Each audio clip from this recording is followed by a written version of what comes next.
How you doing? This is Ken Brown again. We're still here in our McDonald's restaurant. Look at these customers over here. Look at this. Yeah, ba-da-ba-ba-ba. We loving it. You know what? People often ask the question, Ken, where do I start? Where do I start writing my own book? Where do I start my own business? Where do I stop helping my dream come to reality? Let me tell you where you start at. That's going to be different for you. It's going to be shocking. Guess where you start at? You begin with the end in mind. You want to start where you want to end up at. Let me walk you through it. When I decided that I wanted to become an entrepreneur, what I had to do was I had to begin with the end in mind. Okay, my destination is I want to be an entrepreneur. So what does an entrepreneur look like? What does an entrepreneur do? What does an entrepreneur read?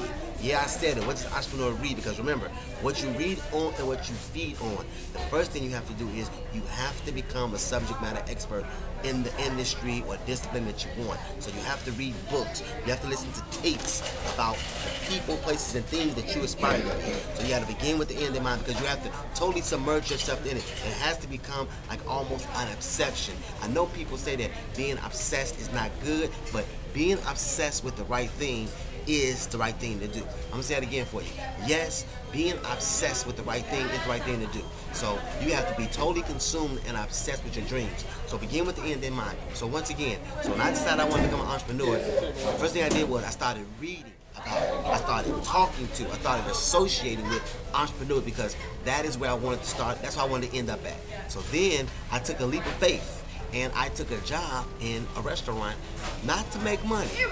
I took a job so I can make a difference and so I can learn from the entrepreneur. So once again, remember, begin with the end in mind. Then when I got into that energy orbit environment of entrepreneurship, then I started to ask questions. I started to watch, because remember, success leaves clues. So then when I was working for an entrepreneur, I had the opportunity to ask questions. I had the opportunity to look at paperwork, look at system procedures. And remember, systems means save yourself time, energy, and money. So once again, if you have a dream, if you have a goal, if you have a book in you, and you do got a book in you, if you have a business in you, you have to begin with the end in mind and work it backwards. So once I got the opportunity to start working with the entrepreneur, then I started to read different books. I started to join different associations. Remember, the law of association says you become the top 5 people you surround yourself with. So once again, if you are a manager and you want to become an owner, or if you are an employer and want to become an entrepreneur, you have to make a shift. You have to make the shift in your mind first,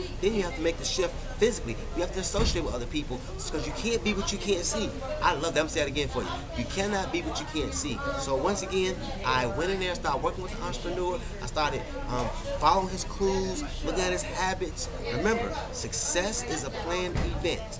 Once again, success is a planned event. It's about habits. It's about system. It's about mindset. So once again, when I got in there, I started looking at the entrepreneur. I started reading different books about it, and then I started working it backwards. So then, after I changed my mindset, after I started reading different material, after I started associating with other people, then things started to click. Then I felt more comfortable. I felt like I was that I was worthy and I was confident enough to do it, because oftentimes the only difference between people who have and people who have not is not money, not luck, not happenstance. I said it before, it's faith, it's desire, and it's discipline. It's faith, desire, and discipline. So once again, remember, you have to begin with the end in mind. My name is Ken Brown. That's my story. I'm sticking to it.